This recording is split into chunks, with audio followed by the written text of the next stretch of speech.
नमस्कार मित्रांनो, आपले बघा गाडीचं काम होतं. टायरी पलटी मारावी, त्या गाडी धुवायची होती, सर्व्हिसिंग करायची होती बघा. आणि आपल्या गाडीला ग्रेस मारायचा होता. आणि हे काम कुठं केलं हे जर तुम्हाला जाणून घ्यायचं असेल तर आपला व्हिडिओ शेवटपर्यंत नक्की बघा. आणि आपण कुठं काम करून घेतलं आणि हे कोण आहेत आपलं बघा जोडीदार. तर आपली सकाळ झाली बघा. विजापूरच्या पाठीमागे एक राजस्थानी हॉटेलमध्ये आपण रात्री इथं येऊन झोपलो होतो बघा. आणि सकाळी 6 वाजता उठून बघा आपण इथून आपल्याला जायचं होतं पार्टीच्या पॉईंटला जायचं आहे बघा. सकाळी लवकर आज उठलो कारण आपल्याला गाडी लवकर खाली करून गावाला जायचं होतं बघा. आणि सकाळी बघा काय आंघोळ वगैरे काय केली नाही, डायरेक्ट तसं बघा आपला स्टार्टर मारला आणि आपण बघा निघालोय आता पार्टीच्या तिथं जाऊन आपल्याला थांबायचं आहे अनलोडिंग पॉईंटला बघा. हा आहे बघा 13 नंबर हायवे, डायरेक्ट चित्रदुर्ग ते विजापूर बघा 333 किलोमीटर एक रस्ता सरळ आहे बघा. आणि आपण बघा चाललोय आता बघा विजापूरच्या पाठीमागे आपण 1-2-3 किलोमीटर झोपलो होतो बघा. आपण आलोय बघा विजापूरच्या टोल नाक्यावर. पण ह्या टोल नाक्यावर बघा 100% गाडी अंडरलोड असली तरी ओव्हरलोड गाडी येतेच. कारण आपली त्या दिवशी गाडी अंडरलोड असून इथं ओव्हरलोड लावली आणि काय ना काय तर कुठं असत्याचं बघा. सकाळी बघूया आज आपल्या बाबतीत काय घडतंय का. आणि आपल्या बाबतीत घडणार नाही कारण आपण 2 बकेट खाली करून आलोय बघा बल्लारीला. त्यामुळे काय एवढं काय आपले काय ओव्हरलोड नसणार आहे गाडी किंवा येणार पण नाही. पण तरी पण दुसऱ्या गाड्या बघा ओव्हरलोड येते त्याच.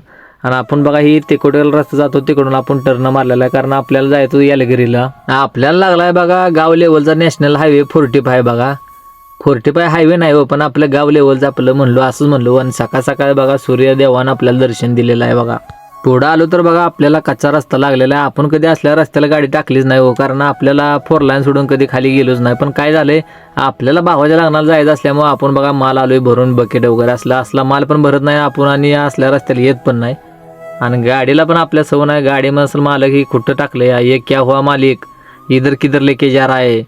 असू दे म्हणलं बाई आता काय करायचं, आपल्याला माल खाली करायचा म्हणल्यानंतर जावं लागेल बघा. आणि हे रस्ता असला झालाय ना तर असं वाटतं इथं उरलोड गाडी आली आणि जर खडा बिडा लागला तर डायरेक्ट टायर फुटल एवढा रस्ता खराब आहे बघा. तर फायनली बघा आपण खडतर रस्ता पास करून आपण अनलोडिंग पॉईंटला पोचलेलो आहे. आपण लावली गाडी साईडला. आता मॅनेजर कुठं आहे तर ते बघून येऊया आणि मॅनेजरला सांगूया आपण बकेट घेऊन आलेलो आहे चेन्नईवरून आणि खाली करून द्या. मग खाली करून झाल्यानंतर आपण बघा इथनं निघणार आहे. तर हा आहे बघा डांबराचा प्लॉन्ट आहे, लय मोठा आहे बघा. आणि इथं खडी क्रेशर वगैरे सगळे खडी क्रेशरला आपली गाडी होणार आहे. आणि इकडे रस्त्याचे ह्याचा मालक आहे रस्त्याची कामं वगैरे बघा घेते ते मोठं कॉन्ट्रॅक्टर आहेत. तर फायनली बघा आपल्याला डोजर आलेला आहे आपल्याला गाडी खाली करायला. तर आता इथं पॉकलेन नसल्यामुळं खाली तिकडे खाली गेल्यामुळं आपण डोजरनं बघा बकेट खाली केलं बघा डायरेक्ट फायनली. आणि गाडी बघा खाली करून आपण चाललोय आता नॉनस्टॉप गावाला. आता बघूया किती वेळ लागतोय काय होतंय. अजून आंघोळ केली नाही वगैरे, आंघोळ वगैरे कुठं तर करूया आपण. यालगिरीपासून आपल्याला बघा 12 किलोमीटर अंतरावर मंगळवेढा हायवे लागलाय बघा. हे विजापूर मंगळवेढा हायवे आहे बघा. मंगळवेढ्या पाठीमागं आलो बघा आपल्याला राजस्थानी हॉटेल लागले. आता म्हणलं इथं थांबून पहिल्यांदा आंघोळी हाणूनच जाऊया कारण आपल्याला बघा 2 दिवस काय आंघोळी भेटली नव्हती. त्यामुळे पहिल्यांदा बघा आंघोळी वरकली वगैरे सगळं झालं. आणि त्यात काय झालं आपल्या नंबर प्लेटला बघा पाठीमागलं वेल्डिंग मारलं होतं. पण एका आजोबापाशी मारलं पण त्यांनी काय व्यवस्थित मारलं नव्हतं. आणि त्यानंतर बघा आज आपली नंबर प्लेट तुटलेली आहे. आता ही HRC नंबर प्लेट आहे ही लागतेच कंपल्सरी. ही जर पडली तर मग परत आपल्याला नवीन घ्यावं लागेल. यासाठी आपण बघा आपला जोडदाराचं दुकान आहे श्री गणेश वेल्डिंग वर्क्स आहे बघा आपल्या जोडदाराचं. मरवडे म्हणजे विजापूर पंढरपूर हायवे आहे ना, मरवडे गावाच्या पुढं मंगळवेढ्याच्या पाठीमागं आपल्याला हे जोडदाराचं दुकान आहे बघा. आणि ही पूर्णपणे वेल्डिंगचं काम वगैरे करते ती.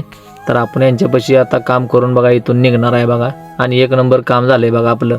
जर तुम्हाला करायचं असलं तर तुम्ही पण इथं करून घ्या बघा. ही मंगळवेढ्याच्या अलीकडचा हे टर्न आहे. आणि ह्या टर्नला बघा कधी ना कधी आठवड्यातनं एक तर ॲक्सिडेंट असतो कोणतर गेलेलं असतं. आपण मंगळवेढ्या पाठीमागं आलो तेवढ्यात बघा पावसानं सुरुवात केली आहे. आणि पावसानं निसर्गाचा चमत्कार बघा डायरेक्ट आपली खिडकी उघडी होती. डायरेक्ट स्वामींच्या चरणी डायरेक्ट पाणी आलंय बघा डायरेक्ट आज. तेवढ्यात बघा आपण पंढरपूरमध्ये पोहोचलेलो आहे. चालूमध्ये देवाचं दर्शन घेतलं विठ्ठल रुक्माईचं आणि तिथून बघा आपण निघालो बघा. तर आपण पंढरपूरमधून आलो का बघा लेप मारून आपण बघा पिलीव डायरेक्ट मसवड ह्या मार्गे आपण जाणार आहे बघा. कारण आपल्याला जातो तो फलटण मार्गे रस्ता जातो पण तिकडून खालून वर आपल्याला वर यावं लागतं, रनिंग वाढतं. त्यामुळे आपण डायरेक्ट इकडे पिलीव मार्गे चाललोय बघा मसवडला. तर आपण बघा मसवडमध्ये पोचलो पण आपल्याला 2:45 वाजल्या बघा मसवडमध्ये यायला. तर फायनली आपण बघा आपल्या जोडदाराच्या गॅरेजवर पोचलेला आहे बघा. आणि हे आहे बघा आजनाथ आणि अक्षय आपलं जोडदार आहे. तर क्लासमेट एक आहे आणि त्याचा भाव आहे. भाऊ एकत्र असल्यावर कशी प्रगती असते ती ह्या दोघांनी दावून दिलेली आहे बघा. आणि हे आहे आपला क्लासमेट. आणि आमचं क्लासमेट असं आहे की सगळं वाया गेलं होतं आणि आम्हाला वाटलं नव्हतं आम्ही ह्या ठिकाणी पोचल. पण आम्हाला ज्यावेळेस आमच्या म्हणजे खांद्यावर जबाबदारी पडली त्यावेळेस बघा आम्ही आता सुधारलो. प्रत्येकजण आपला जोडदार म्हणा सगळेजण आपलं जे ते सेटल आहेत. शेवटी बघा फायनली आपलं काम करायला चालू केलेलं आहे आपल्या जोडदारांनी. तुम्ही माणसाला मित्र आहेत पण हे दोघ जण भाऊ आहेत बघा. जसे दोन तारे एकमेकांमध्ये गुंततात तसंच दोन भाऊ एकत्र आलं तर काय करू शकतात किंवा काय करून दाखवू शकतात, कशी प्रगती होऊ शकते यांच्याकडून शिकलं पाहिजे बघा.